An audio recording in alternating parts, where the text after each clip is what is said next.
You're listening to the Business of Pharmacy podcast with me, your host, Mike Kelzer. Brad, for those that haven't come across you online, introduce yourself and tell our listeners what we're going to talk about today. Well, my name's Brad Hurdle, and I'm an independent pharmacy owner and manager, but I also have done other things outside of pharmacy. I've done a fair amount of public speaking and training over the years.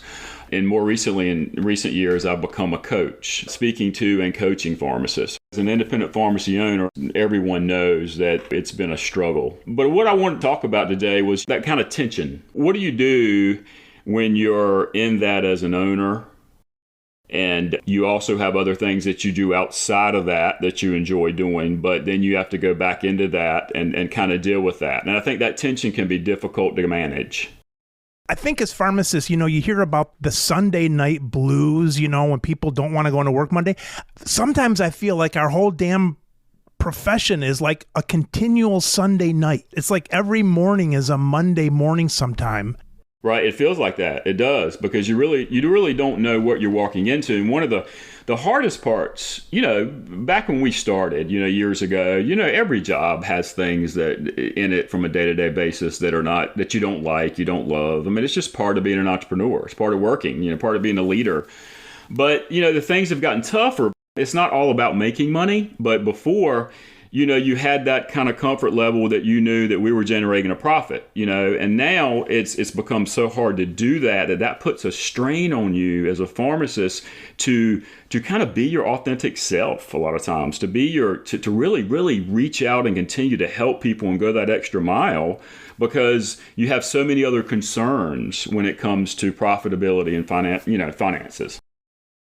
For me, and this is not a great spot to be in, I can't say I'm proud of it, but a lot of times I'll be looking at Mrs. Smith, a little old lady I'm trying to help, and all I'm seeing is that behemoth of the PBM between us, just like laughing at me, just like mocking me for still caring about Mrs. Smith.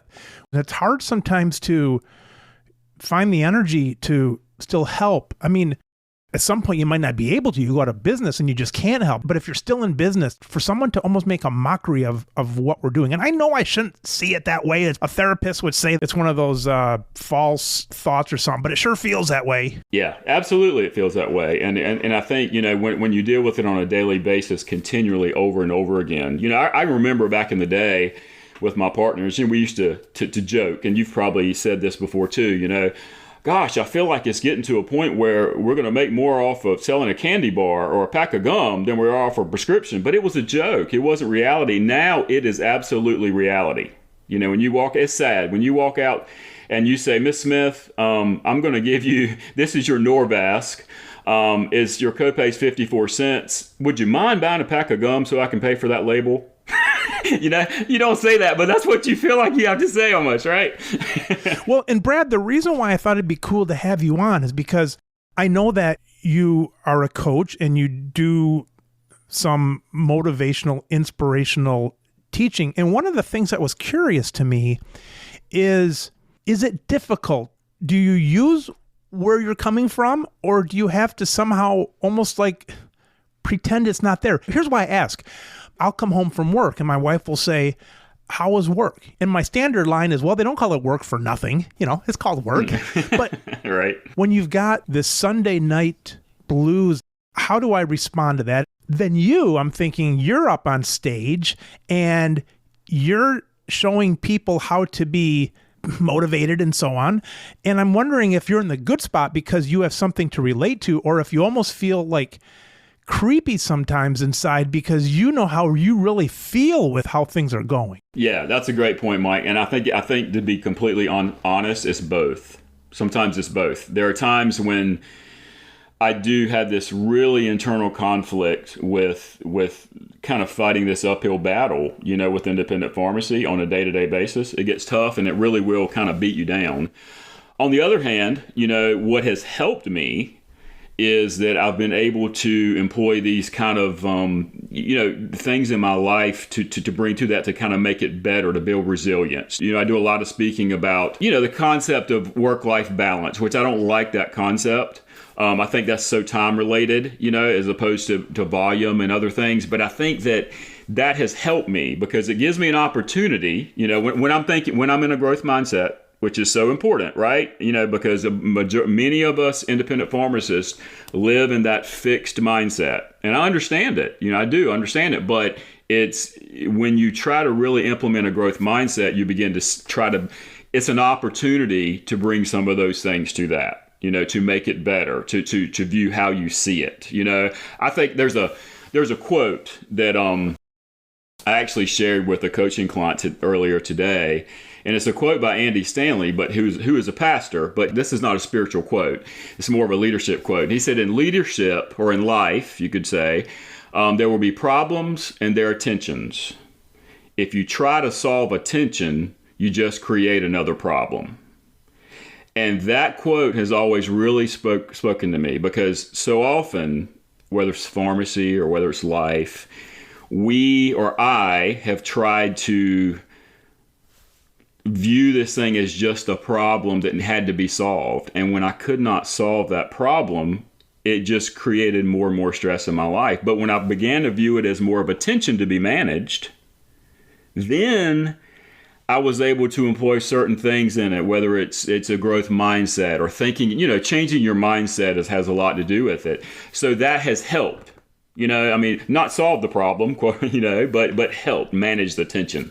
When I think of tension, I'm thinking like of a piano keyboard or a guitar where tension can be good or bad. It's just a tension, but you haven't yet labeled it, or see, there I go. I want to label it a problem, but you haven't labeled it a problem. Is that what you're saying? Tension doesn't have a good or a bad. It's just a situation that needs attention. No pun intended. I don't think you go out and say that there's not a problem involved in it. It's obviously there's some friction there, right? You know what I mean? But I think if you look at your pharmacy life, or you look at your career, you look at some of the relationships you have in your life, the things that really are even closer to us in our career, there's going to be problems to solve and there are going to be tensions to manage, and especially in leadership. When you think about leadership, you think about leading other people. There are problems to be solved, but there are definitely going to be ongoing tensions to be managed, and I think viewing those a little separately has helped me, because then, I realize that some of these tensions are just going to be things I need to get better at managing. And there will be ups and downs. It doesn't mean they're not, kind of problems, but they're more tensions, that aren't going to just go away. It doesn't go away and you don't think of it as a problem. Right. And especially when you think about leadership, Mike, when we think about leadership, we think more outside in instead of inside out. I mean, outside, being as a leader, I have to lead or manage these people, which is very true. But all leadership starts with self-leadership. So, I can't pour from an empty cup. So if I walk in the pharmacy every day and I don't have a growth mindset and I don't employ these certain things that can kind of motivate or inspire myself, I'm going to be pouring from an empty cup every single day, and that's been one of the challenges in independent pharmacy, especially the past 2 years, if I'm completely honest, because it was, 2 years ago, things changed a lot, and leadership has gotten a lot tougher. Brad, the reason I don't bring many pharmacists on is because if I would talk to pharmacists, I would just sit and bitch all the time. Right. For me, it's almost like maybe not even so much the money. Okay, I'm lying, it is. But here's the point I'm trying to make. It's almost like the respect. There's been like a total lack of respect from the other stakeholders, insurances and so on. It's hard to pull from a well when there seems to be nothing there still. I think sometimes we get stuck in these situations where we just assume there's nowhere for us to go. There's nothing for us to do. And I get that. I do. I mean, there have been many times over the past X amount of years where I have mentioned the term golden handcuffs. Because you feel like you're kind of caught in it, and it's so frustrating to get caught into that. So what do? Do you just sit there? Do we just sit there, or do we look at our life more holistically, and look at the different areas of our life and look at because when you talk about wealth, obviously money is a factor in that, but there's so much more to life than just that. And that's where I think you can kind of switch your mindset and change your focus somewhat and kind of bring different things to it. And then, begin to train yourself to think about, what can I learn from this situation? How can this affect other parts of my life? Brad, devil's advocate though. I mentioned to you that pharmacy can suck sometimes. And you said to me, all right, Mike, but there's a wellspring outside of pharmacy. It's like, that just proves my damn point. It's like, is there anything left in pharmacy? We can't even go back to the well of saying, yeah, but it's cool because you have these goals and you have this and you have that. And it's sad to me that in your response that maybe there's nothing left in pharmacy, that we have to look outside at the bigger picture of work-life balance. And that's the last I'm going to complain about this here, Brad, because we're going to move on from this. But it can be really bad. Yeah, absolutely. Absolutely. And we don't deny that at all. Independent pharmacy as we have known it is almost about to cease to exist. In a lot of ways, as we've known it. Maybe that's the key, as we knew it. And what I've had the opportunity to do over the past several years is actually meet people who have done different things outside of what we do, who have started other businesses or in conjunction with, more the clinical route or more have done other things, which I think is wonderful and awesome. And I do think that pharmacy is changing. In order to prosper, they're going to have to change, and they're doing that. So that's pretty encouraging to me to see that. My view, as we've talked so far, is pretty small. Anybody can sit and complain about change. I mean, wouldn't Steve Jobs have liked to kept his original brick size iPod and say, hey, it's got 1,000 songs on it. It's the size of a brick, and I'm going to complain if I have to change that. What you heard from me since we've been talking has been somebody with too small of a vision, because anybody can sit and look at the smallness of cliche buggy whips and trombone oil and all kinds of stuff. You can always look at that. I think that the definition of independent pharmacy has to include more. And it's not like, well, it should be that, but okay, I guess we'll do this. It's like, no, it's going to be what it has to be. It has to move on with the time. So some old fart like me complaining about what's happening right now in the pharmacy, it's like, well, you should be complaining. You got to go and do something else now. In the pharmacy, that's up to you. You can't sit there and expect to make money on the buggy whip or the iPod with 1,000 songs the size of a brick. It's wild, Mike, because obviously we kind of get older sometimes without realizing we're getting older, right? I remember working in the pharmacies for years and leading people, and I was the youngest one, and all of a sudden you snap your fingers, you look up, you go, man, I'm the oldest guy in here, So things have changed. And then, especially just take the last 2 years. I mean, good gracious, how much has changed in the last 2 years? I mean, a decade's worth or more of growth or change in the last 2 years. So, yeah, you cannot remain as an independent pharmacist what you were, and where I came to personally, and this has been a huge self-exploration process for me, is that I knew in the back of my mind that I knew that was true. You have to kind of look at different things. But what I've come to, is looking at, well, what is it that I'm good at? What are my strengths? Where do I feel called to do? How can I help the most? So that's where the speaking and coaching has come in much more of a factor for me, because that's just what I love to do, whereas other people, it's like, I'm going to start up a clinical services business. And I know people that are doing great with things like that. That's why I did the podcast. I haven't monetized this yet, but I knew I just couldn't stand there and bitch about stuff all the time. You got to move. You got to do something. And I think you and I, if we have some financial security, and this is maybe the time to still have energy and branch off into something kind of fun, kind of cool, I think you and I both might be dabbling quite a bit more in clinical cognitive stuff if we were 10 years younger. I mean, we'd see that in front of us, and we'd have the time to invest in that effort to build that kind of practice. I think the reason you and I are sitting here talking about this to each other and not having done it is probably because of our age. I think 10 or 15 years ago, if we were 15 years younger and if it was 2022 and we were 15 years younger, I think we might have a different path that you and I were talking about right now. Yeah, quite possibly. I mean, I think age is definitely a factor. Maybe not age, maybe longevity. Are we going to start something and then maybe not be there 2 or 3 years from now? Maybe, but is it worth the effort? Right. Yeah. There are multiple factors in this. And that's where, really about 10, maybe a little long, 10 years ago, like I mentioned before, I did some self-exploration and I really got into personal development. And that really helped me make decisions to not do things, if that makes sense. There were opportunities like for me to get more involved in ownership of independent pharmacies. And I remember there was a big opportunity to be involved more in multiple pharmacies. And I chose not to do that, which 10 years before that, I would have never done that. But I chose not to do that at that point because I recognized at that point in my life that the absolute only reason I would have wanted to do that was to make more money.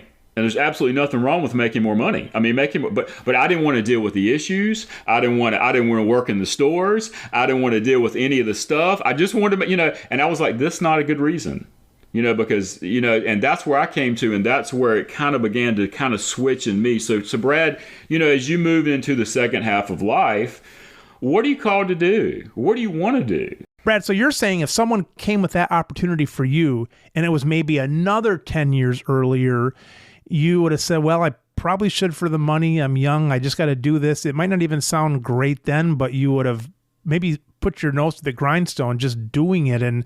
But when you go out a little bit, it's like the joy wasn't there. It wasn't worth it. Yeah, absolutely. So back to what you said, I think where you are in your life makes an enormous difference. And to discount that is, you can't discount that. I mean, that is very, very true. Where you are in your life with your family and your career, how long you've done something, all that factors in.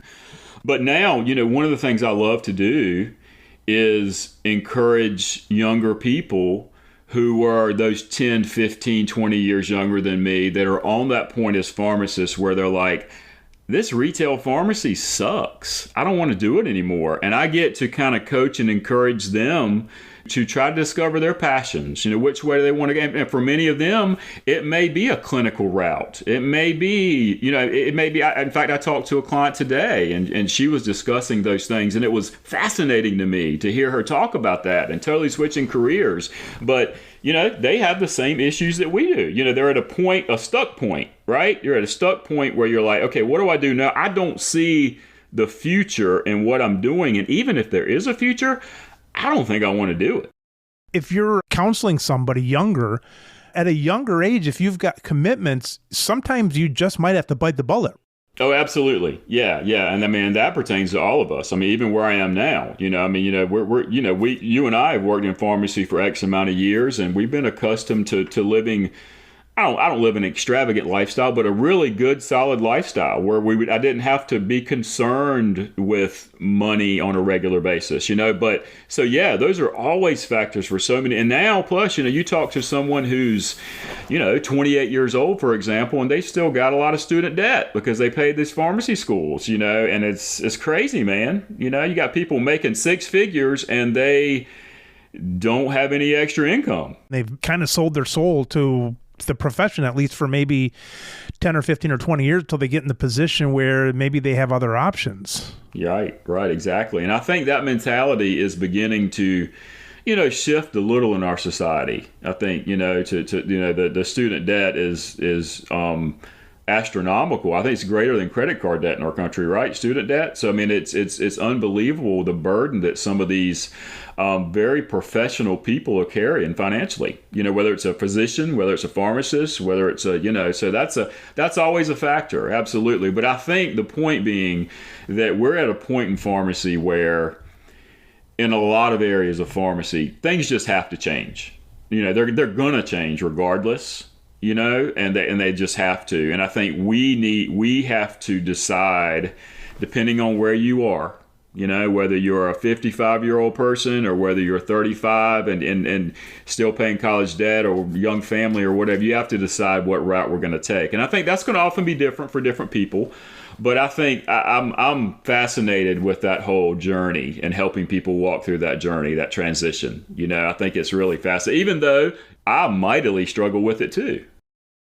If you put yourself into 100 different industries, somewhere in the industry, someone's probably feeling like we are. And so it's more of a universal calling to maybe wake up and make some needed changes in your life, respond to your age, respond to your responsibilities, but then choose where to go. It's not unique to pharmacy. Our problems might be unique, individual, but the overall problem of looking out at life and maybe not liking exactly where you are and looking out, that's universal.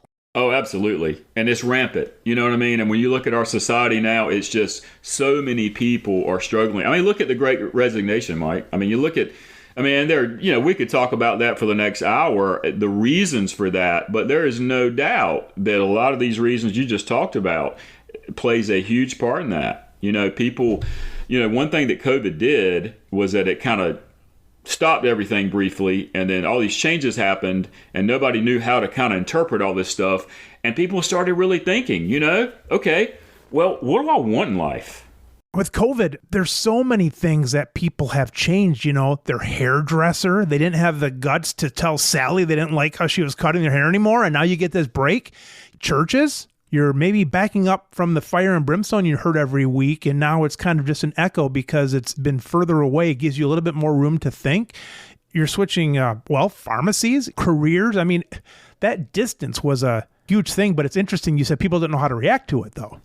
Yeah, absolutely not. I mean, and I think what you just described there is, really, really affects leadership, because leadership has in a lot of ways changed so much in a short amount of time. What do we need in leadership now? You need more empathetic leaders, and that's hard. That's hard when you have people that, when you're working in a small business and you're like, oh my gosh, this Great Resignation's happened, and I might walk in and like not have anybody working tomorrow. You know what I mean? I mean, it might, because it's scary as a leader, but I think it does change what some of our focus needs to be. And because you look at our society, it like you said, it's rampant across our society, and I think in a positive way, people are looking more now to, hey, I'm not going to be here forever. What do I want to do with this career I have, this life I have? What do I want to pursue? What do I want? That's that question you always hear that most people spend their whole lives and they never answer. What do I genuinely want in these different areas of my life? And that's a hard question to answer sometimes. It sounds easy because we give those flippant answers where, the old, oh, well, I just want more money. If I have more money, we know that's not true. There's a huge domino effect on this COVID, because I was starting to get kind of anxiety come like every Wednesday, because I'll make the schedule out like a week and a half out, so like Wednesday I want it for the following week. And it was starting to get pretty tough to schedule some of the times. Let's say Saturday, for example. Right. And you can say, well, in the old days, when we were kids, people would just say you're working and you're going to like it, that kind of thing. Yeah. Yeah. And now it's like, if you don't have enough empathy and enough flexibility, those people are going to be gone. Then you're really in trouble, So I felt part of the slimflation, I guess, just this last week. I peeled off my pharmacy Saturday hours. It's like, I'm looking at it and saying, hey, I've done this for 42 years. I've been there on Saturdays. So now I'm going to be in this, what do they call it? The Great Resignation. I'm on a resignation on Saturday. So now you're automatically thinking, well, I've got my Saturdays. So what are you going to do with those Saturdays? You can enjoy life more on those Saturdays. You can get other stuff done, and you've earned that right, to do that. You have to have the boundaries, I suppose. If you go in life about what other people want from you, if I did what everybody wanted all the time, the pharmacy would be 24/7 open.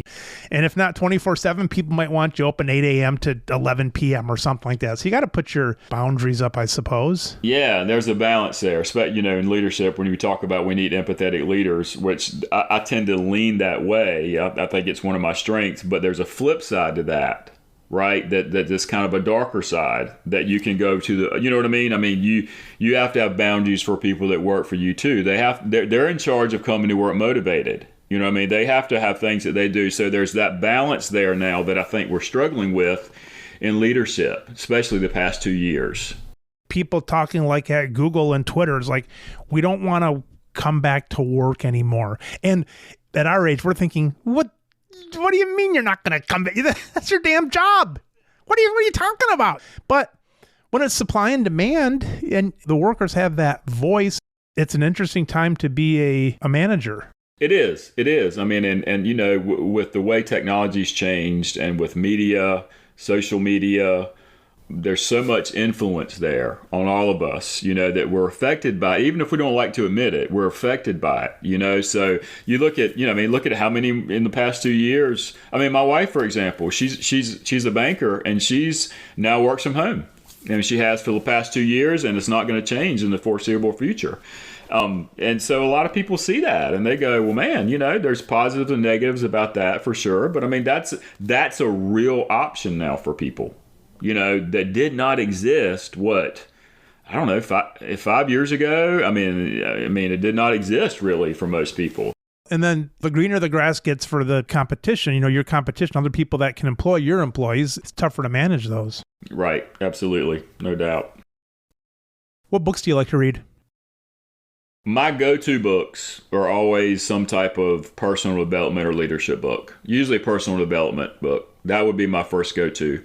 I also am usually reading some type of spiritual book. Maybe not the main book I'm reading, but I'm usually reading something, you know, like, so those are the two things, my go-tos as far as reading goes. So I'm trying to employ a reading habit every day. And it's something that I kind of monitor because I really believe in reading, even though, you know, we all get suckered into the Netflix and stuff at night. But I'm going to say, though, that everything you read is more therapeutic than knowledge, because how many more ways can they package something? How many more ways can they package even spiritual stuff? My thought is that your reading is almost therapeutic. It's almost a way to calm yourself in the storm of what's been going on here. You're not really learning anything, right? Prove me wrong. I totally get what you're saying. I think the problem with that, there's absolutely no doubt, and I've been guilty of this before, that, you know, you can sit down and read the latest, greatest self-help book and come away inspired and motivated, and it really ultimately does not have an impact in your life. So to me, it goes back to that old quote you've probably heard, that personal development, it's common knowledge, but not always common practice.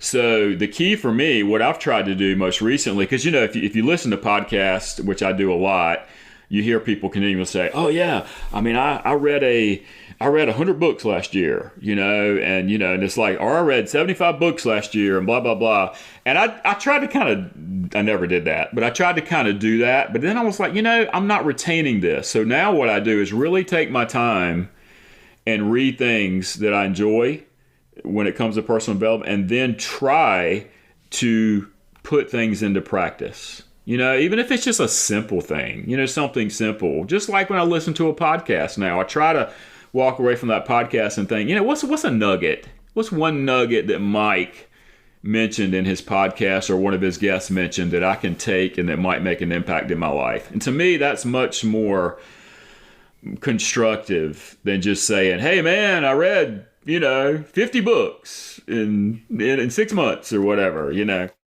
I don't know. I think maybe psychology is changing a little bit, and I know God's not changing, but maybe our walk with God's changing. But it's my thought that book. Here's the thing. I used to read a lot until I was 40, and then I said, no more reading. All the business books and everything was just kind of repeating itself. So now I'm thinking, all right, I soaked up the world for 40 years, and now the world's got to hear me blabber for 40 years. Whether they like it or not, they can just turn me off. And I'm not saying that's bad. I'm saying that we might hear something today that a year ago, if we heard it, would bounce right off of us. You know, it wouldn't mean a thing. I think the timing is right.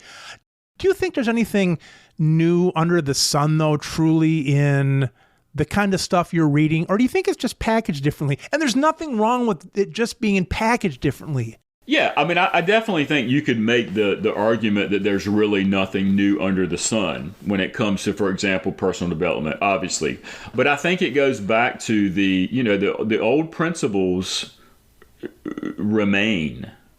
And you just said something that resonated with me because there are different points in my life when I've read something that I had read probably 20 times before. But for whatever reason, at that point in my life, Mike, that's what I needed to hear.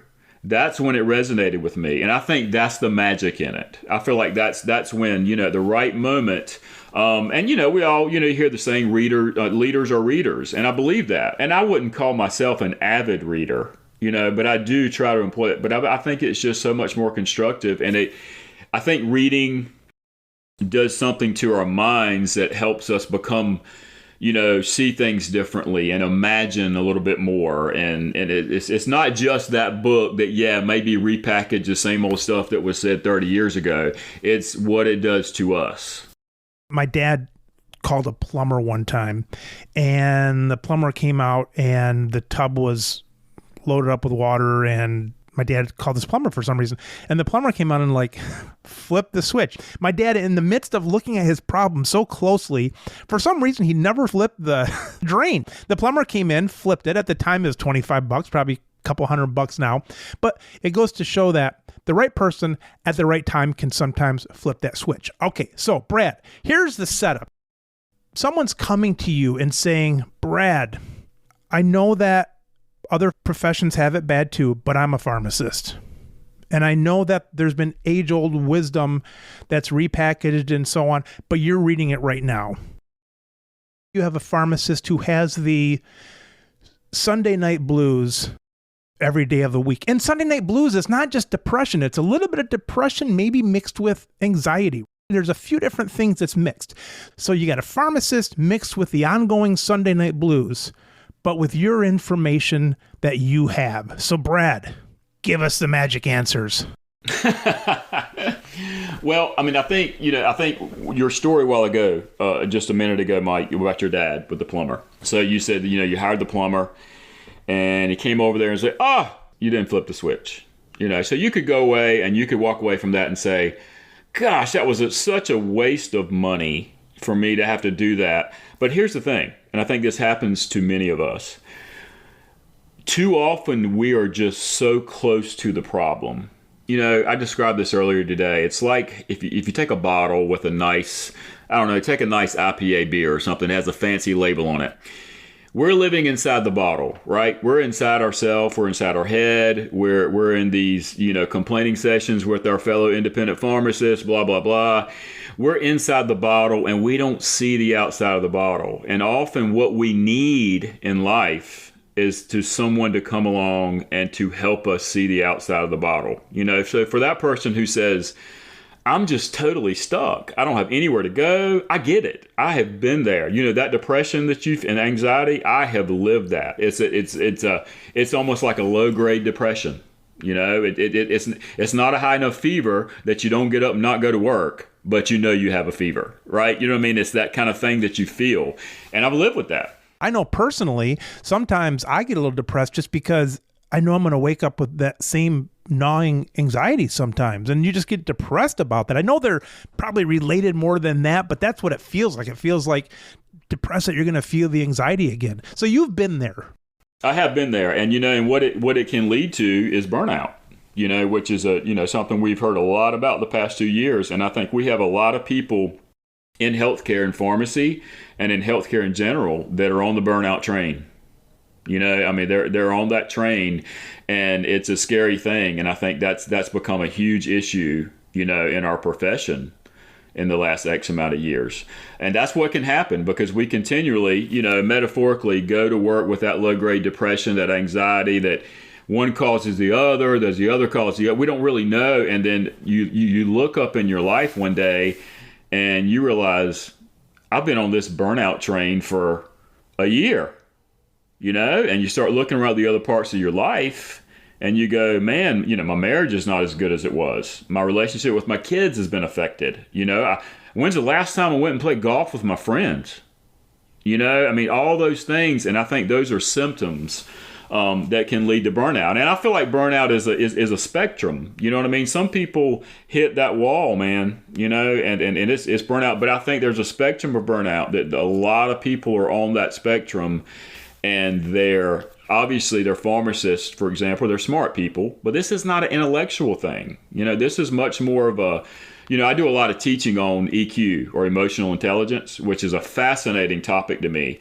And so often, we do not recognize our emotional state. And I would say that it's men and women, but as a man, I know that a lot of men are on that burnout train, Mike, and they don't even recognize it. I like to play piano, and there's a little screw on the piano that I needed to hold the top down, a little screw, and it was a 3mm something. And I went to the hardware store, and I bought a longer one by 1mm, something like that, put the screw on, and I realized the other screw might have worked. I'm like, oh shoot, I didn't really need to buy that. This package of screws was $1.99. And I'm not a real frugal person. I'm not typically concerned much with finances. I'm fairly loose with them. I really gave that thought, like, damn it, this $1.99 I spent, I didn't need to. And it was kind of like gnawing at me. And let's say a pharmacist, you get paid $1 a minute. Let's say something like that. I know if I thought about something for more than 2 minutes, I already wasted my $2 thinking about something.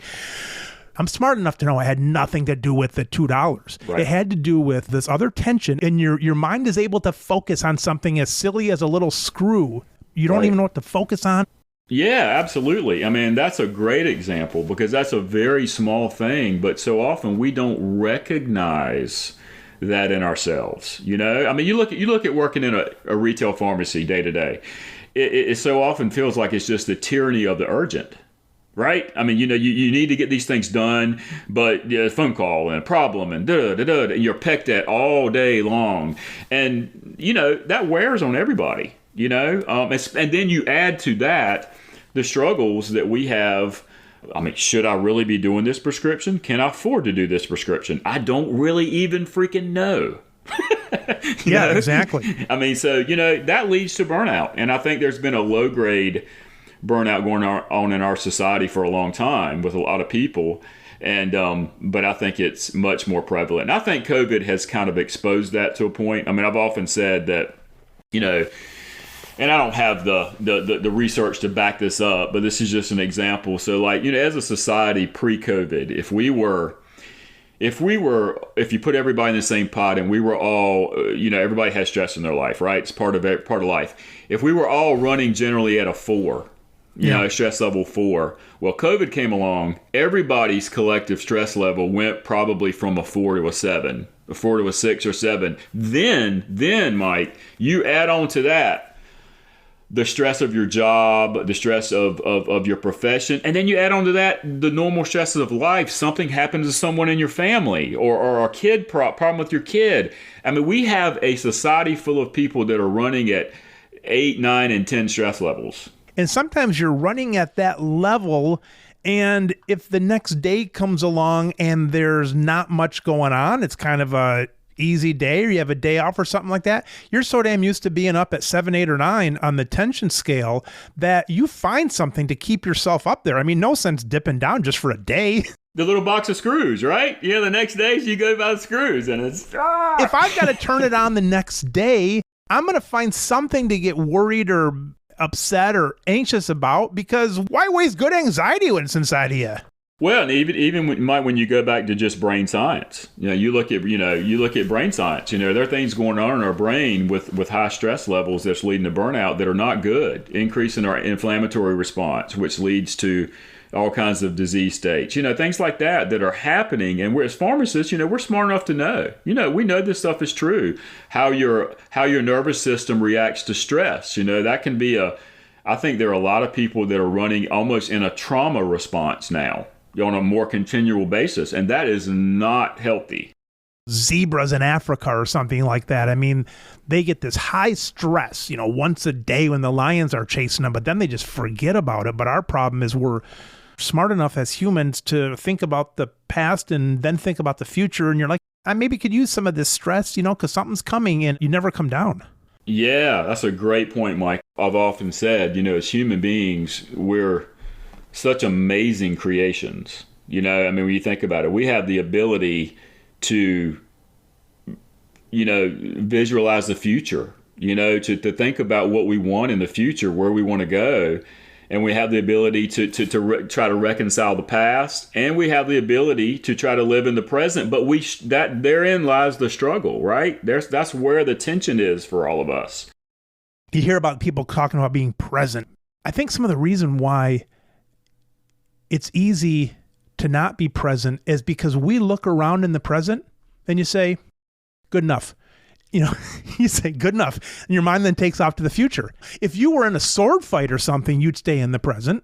Or on a boat ready to crash into the rocks, you'd stay in the present. But I think we're multitaskers and we say, good enough. My child is here with me and they think I'm listening to them, but really I'm thinking about their future maybe and my future. And so it just feels good enough. The problem is it's not good enough. People need more of you. Right, exactly. And I think it's one thing to have this amazing ability to think about the future, but it's another thing when that ability turns into constant worry. There you go.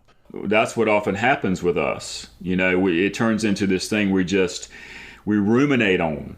It's like, what's going to happen to my pharmacy? What's going to happen to my thing? What's going to, or for many people, it's, something happened in the past that they've never been able to kind of work through. So that's where they live. They really live in the past. And then you hear this stuff, well, live in the moment. And it sounds just so, I don't know how to do that. But it's really powerful. It really is, and it's something that we're always, I think, as human beings struggling with for sure. And I think that's where the intentionality comes in for us. That's where, some people think this stuff is kind of stupid, to kind of, I'm trying to employ positive, abundant thinking or growth mindset. And they say, but I mean, it's real. If you learn how to practice it, it can really make a difference in your life.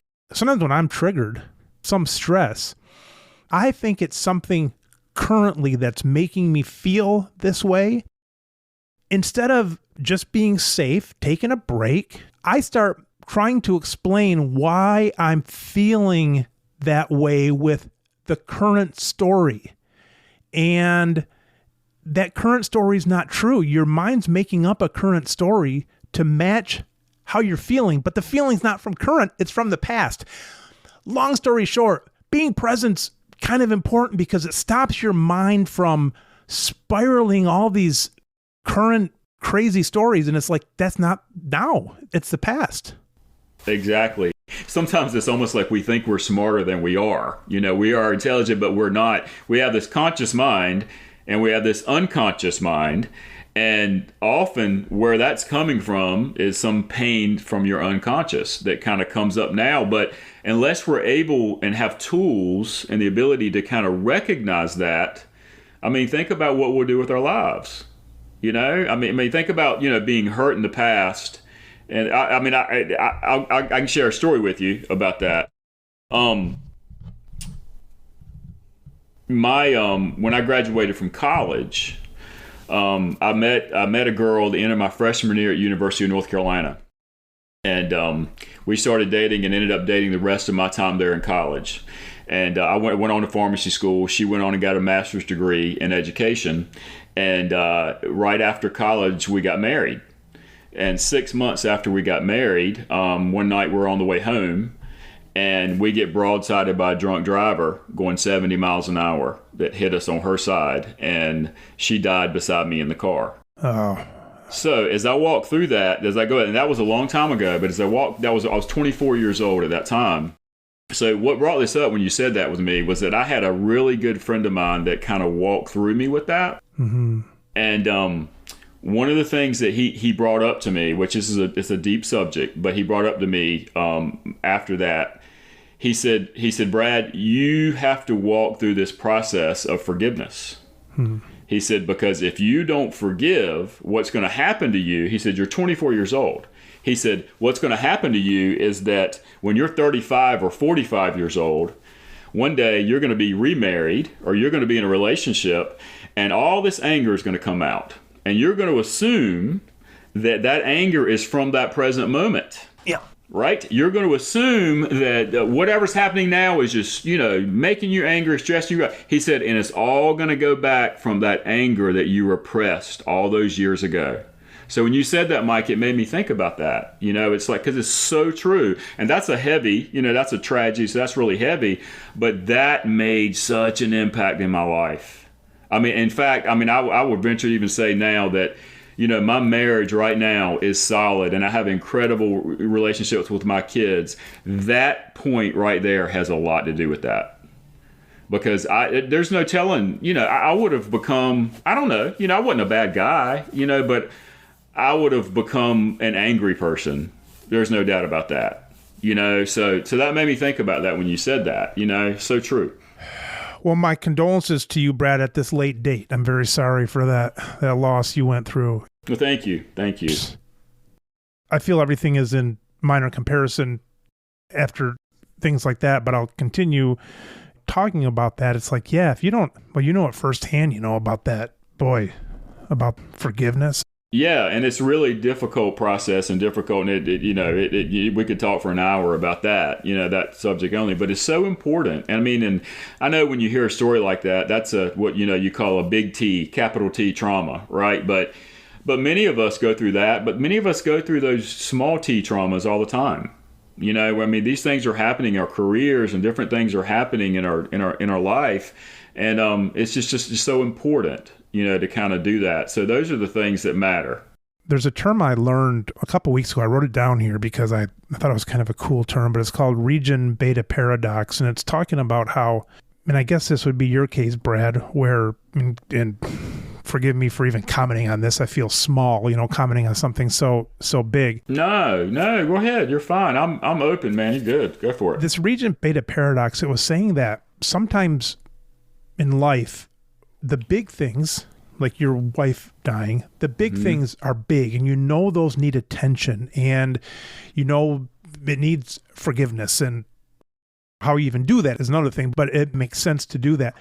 But this region beta paradox was saying that sometimes the smaller things are the things that can even be rough too, because you don't give them your own credit. You're like, oh, that's just little. That was just Sally that looked at me funny. This wasn't a big thing like breaking my leg or a bad accident, and it doesn't really need forgiveness. It was just a minor thing. You don't put enough effort behind it, realizing that those things are maybe also building up this tension, because it doesn't have the pizzazz of something bigger than that. And those things can get to you too, I suppose. Oh, absolutely. If you think about a puzzle, if a puzzle's missing one big piece, it's missing a big piece. But all those little pieces add up to a big piece, right? And so often, if we don't have good self-care in our life, we don't, that's not important to us. I think those things really, really happen and build up. So in some ways, what you mentioned right then could be even more confusing for us, because then all of a sudden you hear a story like mine and you go, and I've had this happen so many times in my life, Mike, where people go, it's like it's such a huge story that it shuts people down, because they're like, I can't tell you, for example, I've had X amount of my friends who have gone through divorce, okay? So I would meet them and they would have problems, and I would talk to them, and then, or maybe somebody I just met and they would say, I'm having this trouble. I'm about to go through a divorce, and I would kind of share a little bit of my story and immediately shut them down, because they'd be like, "Oh, I don't have anything to say now because you went through that." And I was like, "No. I said, man, I've walked through my friends, Mike, who've gone through divorce, who I would make a good argument that what they went through was every bit as bad as what I went through, because you're looking at the death of a relationship. Either way. And that's just an example. And that's still a big thing in people's lives. But I do think that a lot of people have some big T traumas in their life, but all of us have the little things that happen, on a daily basis. And it adds up. How do you make that decision where you start saying, I need to just handle stress better, to knowing when it's time to make a change? That's a great question. That's the ultimate coaching question, right? Because that transition, and that's where a lot of people are right now. I've lived that more often than not, we do not recognize the possibilities that are out there. Back to that whole term, the golden handcuffs. When I say golden handcuffs, that can mean someone who makes a ton of money, or it can mean someone who just makes a solid living. It's not anything magic about the gold. It's just something that's keeping you there. And I think there's a huge barrier there of fear. What else am I going to do? Do I have the ability to do something else? Am I capable of doing something else? All these things like that. And that's where a lot of people are. And I think a lot of people are kind of in transition and considering that. And I think it's real. And I've struggled with it myself, but I've also had the privilege to help other people kind of walk through that and help them just see it from a different perspective. And I think so often in life, back to what we talked about human beings, Mike, it's like we just assume that we are in these potholes and that we can't get out. More often than not, we can. Now, will it take some sacrifice? It may. Will it take a change? It may. Will it be easy? It may. Probably not. But we have the ability, to go different directions. And I think we give up that agency too often, too quickly. When you talk about negotiating, they talk about your bat nudge, your best alternative to a negotiated agreement. So if you're going in to buy a car, you're only going to pay this much because your alternative to that agreement is to buy the car somewhere else. So you always have that backup. I think that in life, especially as you start to face burnout and the smallness of that pressure, you've got alternatives. You can walk away from a bad car deal or something, but they don't have the backup for a bad job. And I ain't no genius on this, but it almost seems like one of the answers is always have your backup plan ready. It might just be a resume. It might just be growing your connections and so on. But it seems like maybe one of the answers of not being stuck is at least have an option that is maybe 70 to 80% satisfying of where you're stuck. When someone comes to you and they're stuck, what is your advice to them? Well, obviously you have to look at the person's situation, right? Like for example, for you and I, if you're an owner, there are some things, that's not a matter of waking up the next day and saying, I don't think I want to do this anymore. There are a lot of tentacles to that, but it doesn't mean that stuff, keeps you stuck forever. Or it may mean that, I've worked with people who have, totally switched and went a totally different direction. There are other people who, when they bring a different perspective and mindset to things, begin to see where they are a little differently. And that can change things too. You know what I mean? So to look at someone and say, I feel stuck, that doesn't 100% mean, well, in 2 months you have to have a different career or job. Doesn't mean that necessarily. But it can mean that you begin to see it differently and you begin, and that goes back to coaching and what are your values? What are your strengths? Where are the areas of your job that all those things like that you kind of probably never explored. You've just allowed that tyranny of the urgent to just the Sunday night blues to just envelop you. It's individual, but there are some certain themes that you definitely see with all of us. What are some warning signs of a point of no return in a situation? Let's say it is burnout. Brad, like if you say, Mike, if you stop at the ammo shop on the way to your job, that's a sign. Don't go in that day. Yeah. That's definitely a sign. I threw you a softball on that one. Now, it's got to be a little tougher than that. So what's a sign that you probably will no longer be in that job? Well, I think the sign on a personal level, the first thing to maybe look at is look at your relationships. Oh, yeah. We all talk so much about our careers, which are obviously so important, but the signs that we miss are like, what's the relationship like with my wife or my husband, with my kids? Because your career, you might have so many golden handcuffs and you're so worried about keeping it, that still might look okay, but it's the stuff by the wayside. Yeah, and we're not just people who work, and we like to compartmentalize, right? Sometimes that can be a good thing, but you can compartmentalize to the point in your life where you are totally unaware that it is bleeding over into every part of your life. I mean, it's just like you said earlier. You take a person who dealt with a really heavy trauma, back in their life that they never really walked through, never got help with, never dealt with. And 20 years later, they don't connect that. But as a human being, it is totally happening. It's totally happening in their life, and it's affecting it, and that's a big stretch for us to go, to jump back to. And you're probably not faking it as well as you think you are. No. And that's where, and I've been guilty of this before, but that's where, our pride often comes in, because, in leadership, we talk a lot about the importance of giving feedback in an appropriate way and getting feedback. But let's be honest, most of us, if we're truthful, we really don't enjoy getting feedback that we don't want to hear, right? You know what I mean? No. But if we get that and we're able to weed through that and pull out, you know what I mean? That's an area where we can recognize, man, maybe I'm not acting like I think I'm acting. You're right. Just this morning, I was at work, and I'm like, for some reason, I had to deal with someone that was defensive, and I'm like, why they're defensive? I'm like, I'm smart enough to know that's me. I'm smart enough to know I'm seeing something I don't like in somebody. That's me. I'm defensive. So I'm like, all right, what am I defensive about? Why am I so defensive? The thing I don't like in someone else typically is what I don't like in myself.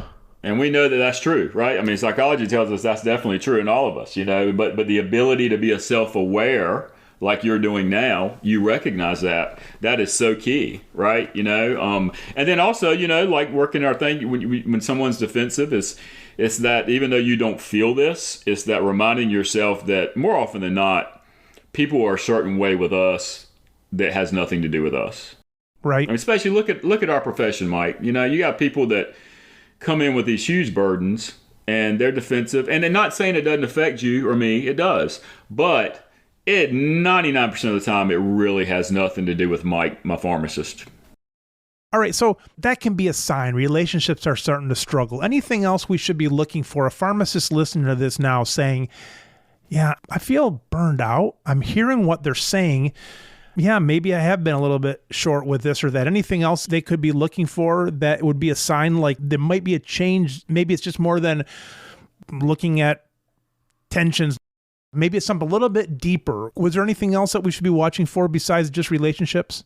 Well, I mean, obviously you look at your health, right? I mean, this ultimately burnout will affect your health. And we often want to deny that too. I mean, who are the people that often deny that the most? Healthcare providers who are treating other people, so look at your health, look at your sleeping patterns. That's it. I mean, I have actually I've never been a great sleeper, and I have actually started monitoring every day in my daily planner. I monitor my sleep. I mean, I write down how many hours I got, and I try to look at it just because I just want to constantly remind myself, Brad, you need X amount of sleep to function as your best self. Right. And we often, you just take personal development, it's not like that now, but I mean, we're old enough, Mike, to know. I mean, heck, 25 years ago, man, what did everybody say in person? Oh, I'll sleep when I die. I got to build this business, and sleep was almost like a weakness. Now that's changing because we're beginning to recognize that as human beings, man, you got to sleep or you're not gonna be successful. You know what else is glad that's changed is being like in 5th and 6th grade football and not getting any water. And then when it was water break, you had like 45 kids going over to the drinking fountain, and the fountain was warm water that came up like 3/4 of an inch out of the spout. You had like 45 kids sucking on that thing. And by the time you got to like the 30th kid, the coach blew the whistle. You had to go back. Not only did you not get water, you ran a half mile down to the park to get it, and there was nothing there. Oh, yeah, absolutely. That's on the same vein as what the hell were we even talking about? The signs of burnout. But I mean, right there. Okay, let's take that one right there. This is so simple, Mike, and we know this, but we don't always live it. The importance of hydration. I mean, good gracious. I mean, you want to be a bad pharmacist tomorrow in your pharmacy? Don't hydrate for a few days and see how you feel. You know, I mean, it's amazing how we don't do those simple things that we need to do for ourselves sometimes.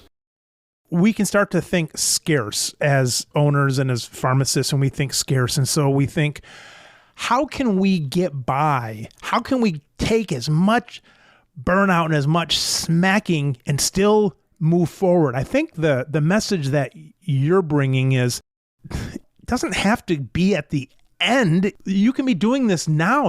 Life can be a lot better. It just doesn't have to avoid the bad.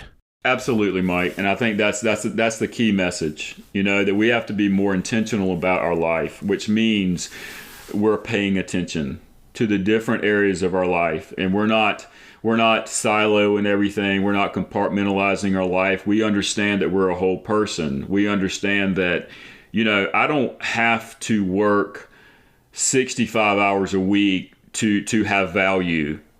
You know what I mean? I mean, we know, we're old enough to know life is short, right? I mean, you know, you only live once.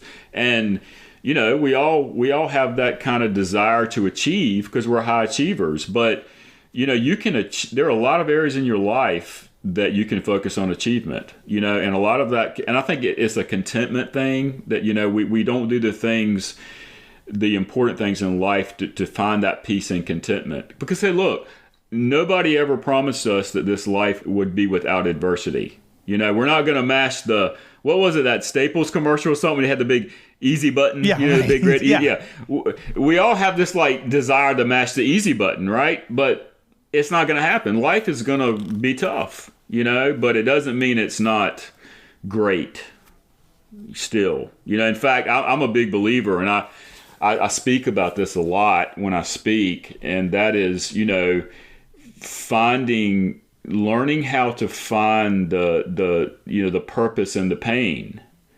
You know, and I know that's not a subject a lot of people like to talk about, but it's so vitally important in our lives that most people just push that pain in the corner their whole life, and they don't want to deal with it, and then they wonder why they're not happy, why they don't have any joy. It doesn't mean that pain was easy. It's very difficult, but if you can find, I mean, there's a term that I've researched a lot called post-traumatic growth, and kind of the opposite of post-traumatic stress disorder, you know, which we've had a lot of people deal with, but post-traumatic growth, that actually when we go through things in our life, and they can be the big things like my story or the small things, but if we kind of are able to kind of pull wisdom out of that and grow from it, you know, that's ultimately how we fulfill our purpose. This life forces you to make choices sometimes, and it's like, if you don't find the growth out of it, the pain's not too far behind. It's not like you get to sit on the fence in this life. It seems like you have to make choices pro or con. You sit in the middle, you're going to get eaten up.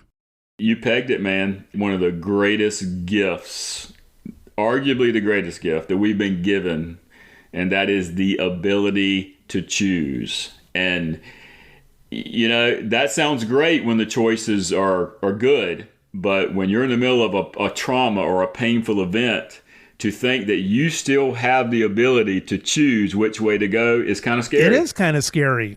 Take a person right now, Mike, who's in that job that they hate, and they think, I don't have a choice. I don't have any choices here.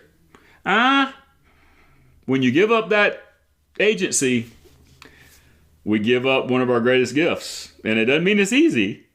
I mean, it's hard, you know, but arguably what makes us human is that choice. An animal doesn't have a choice. They follow their instincts. They don't decide if they're going to do this or that. They just do it. Choice is a big gift we've been given, and you've got to keep enacting it, I suppose. Yeah. I joke about that all the time, man. I've got a 100-pound German Shepherd, and his name's Max. And, you know, Max is not sitting around wondering what his future's going to be like. He's like, dude, are you going to feed me or not? You know, I mean, that's it. And we're so different in that, obviously. You know, we get to, you know, and it can be the positive or the negative. You know, that's where we can end up spending most of our times kind of ruminating over things that we assume we can't change, but we can change. It might be hard, but we can change. So Brad, cool website, bradhurdle.com. It talks about your speaking, and people can reach out to you that way. Oh, absolutely. Through my website, or my email address is brad@bradhurdle.com. I really appreciate you doing this podcast, man. It's really cool. I'll be honest with you, man. I don't listen to a lot of pharmacy podcasts, but I like yours, and because it's just more, it's real. There's a lot of reasons why I keep it real. It keeps me interested in a real conversation. It's almost like some of the shows are trying to paint a picture of some, I don't know how to explain it exactly, but I don't want to pick on any shows either, but it's kind of like they're painting a picture of maybe someone's trying to sell something, so they're trying to go from here to where they kind of wish it was, and it's like, that's fine. It's just that it's not interesting enough to me to pump that up. I don't mean that to sound negative at all. No, I know what you mean, and I think you'll find your audience by being your, and that's not going to be for everybody, you know what I mean? But you don't want it to be, because then it's just kind of a generic kind of whatever, right? So yeah, I mean, especially being an independent pharmacist. I mean, because I don't know that very many, if any, independent pharmacists really have any podcasts, do they? I mean, there may be some out there. I don't think so. I can't think of another one, independent. Yeah, I can't either. I've never seen one. So yeah, I like that. I mean, the real perspective you bring, I think it's cool, man. Thank you. Because there's a lot of independent pharmacists out there that are stuck in that store with that same mindset like we talked about. And, they really could use some help, man. I'm kind of where you are, Brad. I haven't monetized this. I think of my monetization as being, I think in my store, I've got maybe 5 years left, something like that. I still have 7 kids at home, so I got to clear some. 7? Really? Whoa. I got 10 altogether, but 7 are still at home. You've got 10 kids? That's unbelievable. Wow. So I still have a bunch at home, but I probably have 5 more years. But the way that I think of this is, I don't think the podcast will be a moneymaker, but I'm monetizing in the sense that in 2 years from now, if something goes south at the store or I'd want to break free, by that time I'll have 300 people like yourself that I've spoken to, and those connections. So this is giving me some security of the future. Besides getting a kick out of it and things, that's kind of my future value, I suppose, for me. In 5 years, are you just kind of retiring, or are you thinking about going a different direction with this and doing something different? I'm 55, and in 7 years, my youngest child will graduate high school. So then at that point, we have a cottage. I'll probably sell my house, sell the store. If I have a couple years there, pull some of that money, and then my retirement's in pretty good shape. When the time comes in 2 to 5 to 8 to 10 years, I think when I'm able to, I'll just get out and get done. How do you feel about selling? I mean, I know you're a ways away from it, but how do you feel about the value of your store now as far as going forward and stuff? A couple years ago, we made a pretty big change. I was losing a load of money. I mean, I was losing like $1,000 a day practically, with the DIRs and things. I mean, it was terrible. I know places are tight, but Michigan's as tight as any of them are. So about a year and a half ago, I got rid of brand names. So I'm not carrying any brand names anymore. Really? Huh. I was spending $10,000 a night, and then a month later, I'd get $9,000. I was dishing out $1,000 a day to the PBMs. Oh, I totally get that. Yeah. I went generic only, and I'm surprised we're still in business, but it's been nice. It was a good move. And it wasn't like a move of a decision between making some smart move. My move was basically locking the doors or doing that. And so that's what I did. So it's been okay. Wow. Well, now, how did that go? I mean, did you just have a mass exodus of customers? I think it helped that the chain satisfaction was going down right around COVID there too. It happened to line up right with COVID, but we held on to a remarkable amount of people. Years ago, you wouldn't think of losing a pharmacy customer to someone. You'd fight with all your might to not ever let them even think there was another pharmacy somewhere. Right. Now I think people are more used to it with internet pharmacies, and they have to go to specialized pharmacies, and they have to go here for this. And, our hours are shortened. And so they're doing this anyway. So right. It's no longer that thing where you have to get all of it. And I think customers are happy when they can come to us and they get their brand elsewhere when they have to. I mean, it's worked so far. Now, are you still taking all the insurances, or are you doing more of a cash-based business? No, we're still doing all the insurances. So you're still selling Norvasc for 54 cents and stuff like that? Yeah, we're still doing all that. All we stopped is the negative brands. And so the pharmacy is kind of like buying me a job until my kids get done. As far as the value of the store goes, it's somewhat valuable, but my records are probably worth as much as the store kind of thing. Yeah, I get that totally. It's basically buying me a job. Yeah, we're not far from that. If it wasn't for COVID, I'd be... Because through that, I got the PPP loans and I got an EIDL loan. I mean, if it wasn't for COVID, I'd have been gone probably a while ago. So COVID just sort of saved me, you know. So who knows?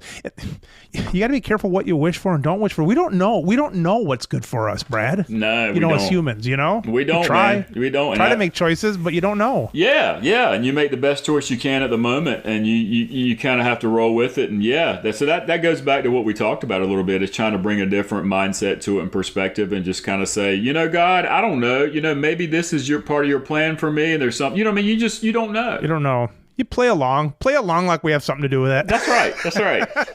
Humor ourselves, right? Brad, great meeting you. I look forward to keeping in touch. All right, buddy. Take care. All right, Enjoyed it. Thank you. Bye-bye.